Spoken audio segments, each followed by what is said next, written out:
सादर नमस्कार, सादर जय जिनेंद्र। क्षमा ब्रेकिंग जैन न्यूज प्रतिदिन प्रातः, दोपहर एवं रात्रि में देश भर से संपूर्ण जैन समाज से संबंधित सही और सकारात्मक समाचारों के लिए देखना और सुनना न भूलें। साथ में आपसे विनम्र निवेदन है कि यदि आपने इस चैनल को सब्सक्राइब नहीं किया है तो कृपया अवश्य कीजिए और शेयर और लाइक करके धर्म प्रभावना में सहयोगी एवं सहभागी बनिए।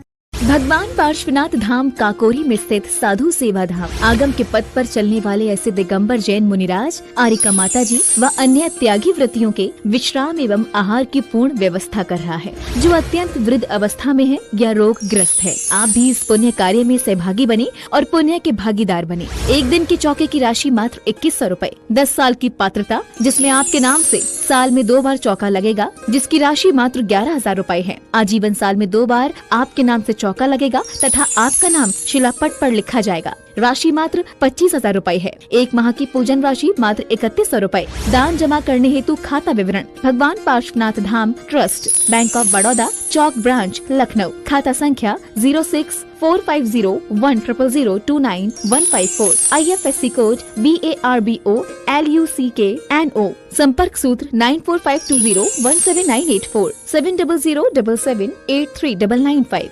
देखने और समझने में आई है। एक तो व्यवस्था के अनुरूप जब हम यहाँ पर उपस्थित समुदाय जो आपसे भेंट करने के लिए आता है और उनसे जब हम ये कहते हैं कि भाई अब समय हो गया है, आप यहाँ से थोड़ा सा महाराज जी को समय दीजिए आने के लिए, तो वो ये एक शब्द मेरे को समझ में नहीं आया कि वो ये कहते हैं कि तुम्हें नहीं पता हमारे महाराज जी से क्या संबंध है। अरे क्या बात है। अब मैंने तो अभी तक ये समझा है कि महाराज जी का संबंध जो सब कुछ छोड़ करके निकल आए, एक पिछी से, एक कमंडल से और एक जिनवाणी से संबंध है और एक अपने आत्म कल्याण के लिए संबंध है, और बाकी यहाँ पर जो सब बैठे हैं उन सब से संबंध भक्तों का संबंध है। तो वो शब्द कहाँ से आ गया कि हमारे महाराज जी से क्या संबंध है, एक ये समझ में नहीं आया। और दूसरी जिज्ञासा ये है गुरुवर कि जब आप सुबह आहार चर्या कर आते हैं और जब बैठते हैं मंच पर, तो 5 से 7 मिनट आपको वज्रासन में बैठकर प्रभु ध्यान में लगते हैं। उस समय जब हम कहते हैं उनसे कि भाई 5 मिनट रुक जाओ, तो वो कहते हैं कि तुम्हें क्या पता, हमने महाराज जी को आहार कराया है हमार। तो ये दोनों चीजें में हमें समझ में नहीं आई गुरु जी। दोनों चीजें ऐसी हैं जिनको हम और आप कितनी व्यवस्थाएं कर लें, ये व्यवस्था हम भी व्यवस्थाएं करें, लेकिन ये पक्का है ऐसा जो कह करके अनुशासनहीनता करते हैं। एक बार अशोक पाटने के लिए एक लाइन लगी हुई थी बहुत बड़ी, तो उनको एक पुलिस वाले ने नहीं जाने दिया। उन्होंने कहा कि मैं ये हूँ, बोले साहब मैं किसी को नहीं जानता हूँ, हमारी तो व्यवस्था है। तो उन्होंने लाइन में लग करके आगे आकर के मेरे पास आए और फिर उस पुलिस वाले को पुरस्कार दिया। उसको ये नहीं कहा कि तुम्हें मालूम नहीं मेरे महाराज से क्या संबंध है। पुलिस वालों को पुरस्कार दिया कि धन है ऐसा जो व्यक्ति मेरा बड़े और छोटे का भेद नहीं करके मुझे भी लाइन में लगा दिया, ये उसको पुरस्कार देके गए। तो लोगों को ये सोचना चाहिए, ये कह करके तुम अपने गुरु की महिमा गिरा रहे हो कि मेरे महाराज से विशेष संबंध है या मेरा नहीं। यदि अनुशासन व्यवस्था में खड़ा है तो व्यवस्थापक की बात मानी है, और ऐसे व्यवस्थापक की बात जिसको किसी से पक्षपात नहीं है, जो किसी को जानता नहीं है, वो करे तो सबसे पहले उसको पुरस्कृत करना चाहिए कि अच्छा हुआ आपने मुझे भी रोक दिया।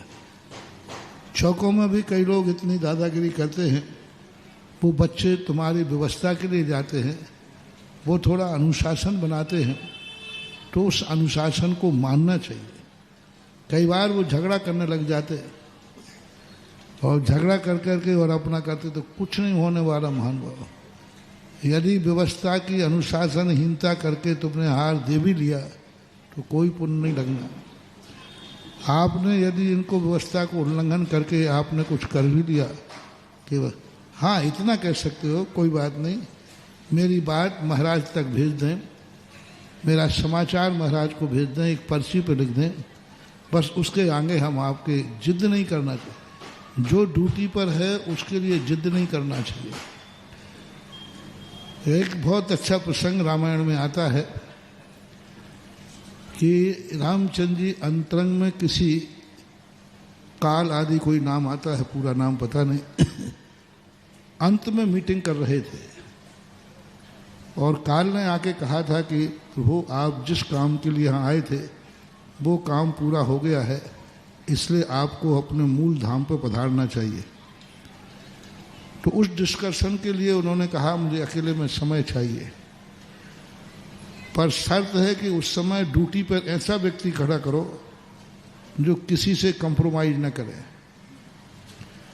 किसी से कंप्रोमाइज न करे, और जो उल्लंघन करे उसे आप कठोर दंड दीजिए। तो उन्होंने कहा ऐसी ड्यूटी पे लगाने के लिए तो लक्ष्मण ही ठीक है, और लक्ष्मण को ड्यूटी पे लगा दिया। लक्ष्मण मेरी अनुमति के बिना कोई भी अंदर नहीं आना चाहिए। लक्ष्मण तो ड्यूटी के पक्के थे, ड्यूटी पे खड़े हो गए और उसी समय काकतारी न्याय से कोई एक साधु है, विश्वामित्र शायद कोई है, वो उस समय रामचंद्र से मिलने आए। लक्ष्मण ने कहा गुरुदेव अंदर नहीं जा सकते, राजा की आज्ञा है। भैया की आज्ञा नहीं, राजा की आज्ञा है। तो वो साधु बोलते लक्ष्मण तुम मुझे नहीं जानते, मैं कौन हूं? बोले गुरुदेव जानता हूं, लेकिन राजा की आज्ञा है, मेरी ड्यूटी है, मेरे ऊपर विश्वास किया है राजा ने, और मैं अपनी ड्यूटी से च्युत नहीं हो सकता। तो साधु इतने गुस्से में आए, यदि तुमने अंदर नहीं जाने दिया तो मैं पूरी अयोध्या को भस्म कर दूंगा। अब लक्ष्मण घबरा गए कि यदि अंदर नहीं जाने देता हूं तो अयोध्या भस्म होती है, और अंदर जाता हूं तो मुझे मृत्यु दंड मिलेगा और आज्ञा का उल्लंघन होगा। अब क्या करें? और अंदर जा नहीं सकते थे, ऐसी व्यवस्था, ऐसी मीटिंग चल रही थी। अब अयोध्या तो सबसे ज्यादा प्यारी थी राम लक्ष्मण को, और फिर साधु ने कहा कि नहीं, साधु ने कोई सोचना चाहिए था कि भाई ठीक है। बोले नहीं, मुझे आज तक कोई रोकने वाला पैदा नहीं हुआ। अंत में लक्ष्मण को अंदर गए और वहां पर जो किया रामचंद्र को, लक्ष्मण तो भैया आप हमें मृत्यु दंड दे दो, राजा साहब मुझे मृत्यु दंड दे दीजिए, लेकिन अयोध्या को भस्म होने से बचा दीजिए।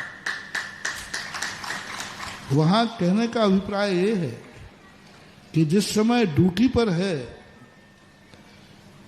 उस समय साक्षात गुरु भी आ गए तो भी उनको रोक दिया गया, और उनको रुकना पड़ा और रुकना चाहिए। इसलिए कभी भी ड्यूटी वाले से नहीं भिड़ना। हाँ, आप वो ड्यूटी वाले से इतना कह सकते हो, जैसे विश्वामित्र ने कहा तुम इतना करो, मेरा अंदर समाचार दे दो।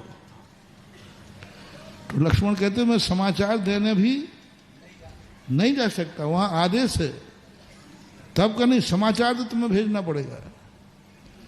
तो आप लोगों को जो ड्यूटी पर रहते हैं उनको समाचार कहने, भाई मेरा एक समाचार भेज दीजिए कि फलाने व्यक्ति हैं, कुछ काम विशेष है।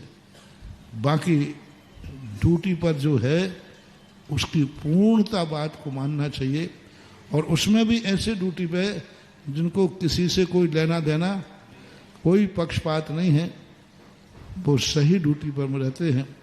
तो इस प्रकार की व्यवस्था का अनुशासनहीनता आपका करना, मैं आज से ये और कहता हूँ, जो व्यक्ति ये कहे कि मेरे महाराज से विशेष संबंध हैं, उनको तो बिल्कुल ही 2 घंटे और खड़े करना, दूसरे को तो आगे आने नहीं, इनको तो अंदर आने ही नहीं देना चाहिए और मानना चाहिए।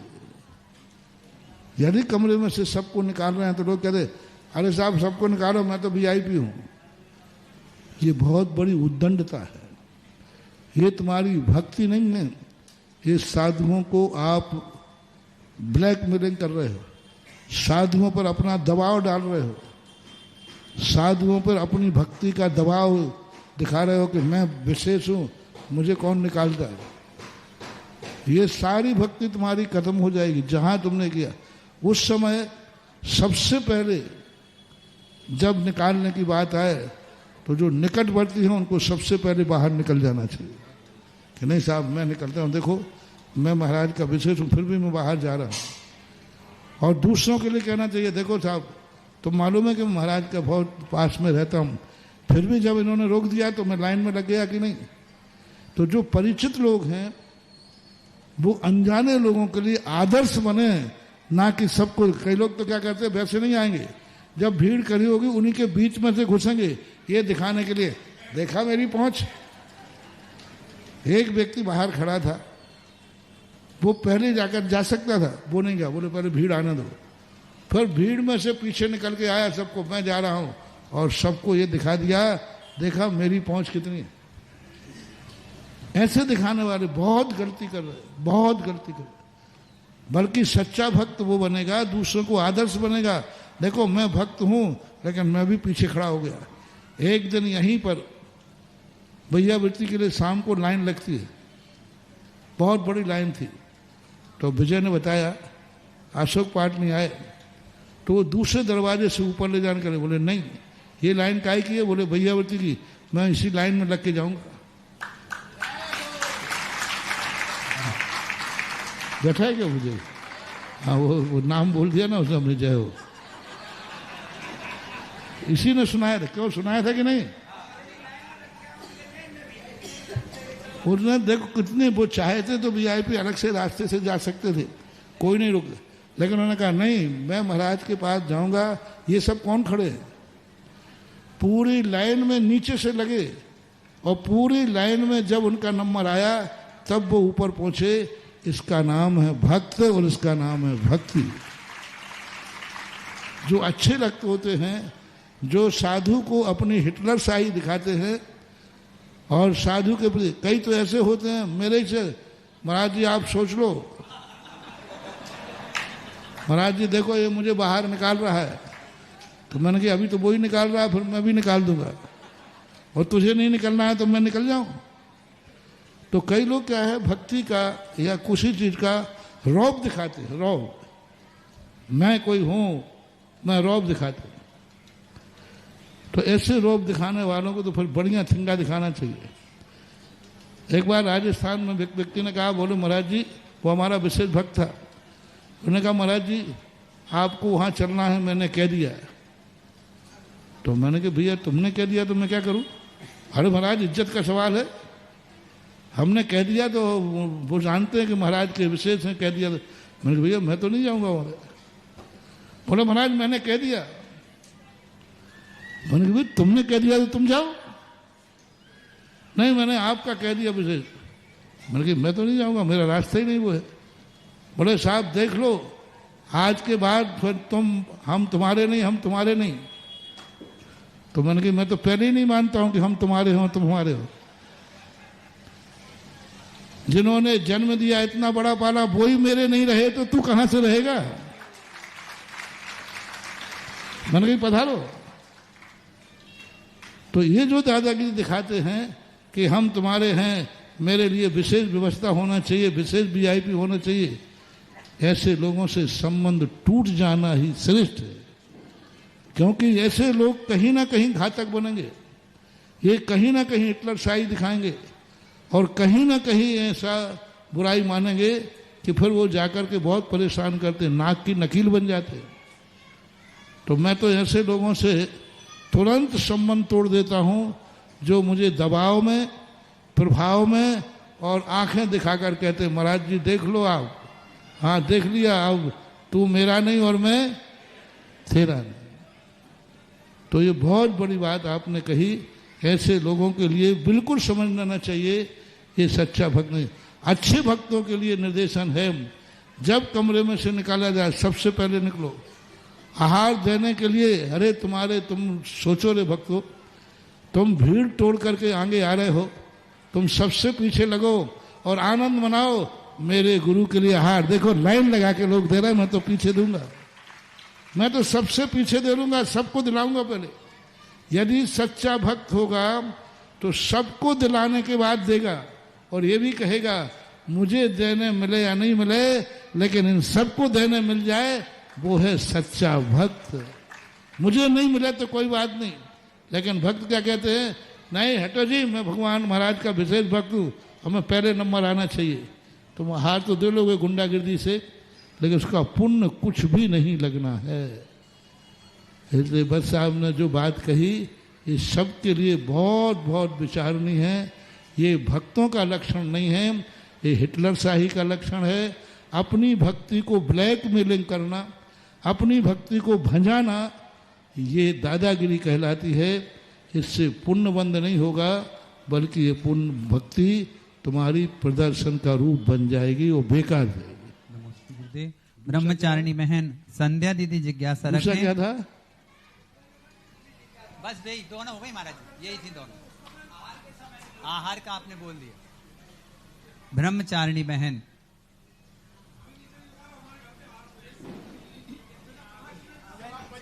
हमें नीचे मत उतारो, हमारे घर आ रहे हैं, ऐसा बोलते हैं। हाँ, वो व्यवस्था वो बहुत जरूरी है, बहुत अच्छा। ऐसा प्रश्न छुड़वा रहे आप, उसके लिए ये तो मानने वाले हैं नहीं। अब एक ही व्यवस्था की जाए कि हमारे तखत के बाजू में नीचे वाला चौड़ा तखत लगाया ही नहीं जाए, तो वे कहाँ बैठेंगे? मैं 2 बार इशारा कर चुका हूँ कि एक तखत को मेरा इतना ऊंचा तखत कर दिया, ठीक है, लेकिन बाजू में जो ये तक चौड़ा होता है, एक तरफ विजय धुर्रा, एक तरफ वो खड़े हो जाते हैं। मैं 10 मिनट ढूंढता हूँ कि थोड़ी देर शांति से हवा लग जाए, तो बोले तो आप तरीका एक ही है कि स्टेज को इतना कम कर दो कि व्यक्ति ऊपर खड़ा ही नहीं हो पाए। यही उपाय है, बाकी कोई उपाय नहीं, ये मानने वाले नहीं हैं। और पहले से आने के पहले से उनको रोका जाए और नीचे की स्टेज को बिल्कुल सकड़ी कर दो, जैसे कि वो अपने नीचे ही अपने आप खड़े रहें, बस एक। और रेलिंग लगा दो नीचे। उसके तरीका ये था, पहले यहीं व्यवस्था स्टेज गलत बन रही है। पहले क्या करते थे, स्टेज हमारे ऊंचे, नीचे रेलिंग लगा देते थे, तो चौके वाले रेलिंग के अंदर रहते थे और पीछे वाले अंदर रहते बराबरी पे थे, यानी हम खुले रूप में हवा में बैठे रहते थे। तो एक व्यवस्था बनाना चाहिए, रेलिंग आप चौड़ी कर दीजिए और उनको अंदर ले लीजिए, लेकिन तखत के ऊपर मत लीजिए। ऐसा कोई भी व्यक्ति नहीं। Kshama breaking Jain news YouTube channel पर विज्ञापन देकर धर्म प्रभावना में बने सहभागी। विज्ञापन देने हेतु संपर्क कीजिए मोबाइल नंबर 9026900740 एवं समाचार एवं वीडियो भेजने हेतु WhatsApp number 9335236222। Kshama breaking Jain news YouTube channel देखने के लिए आपको बहुत बहुत धन्यवाद। सादर प्रणाम, सादर जय जिनेंद्र।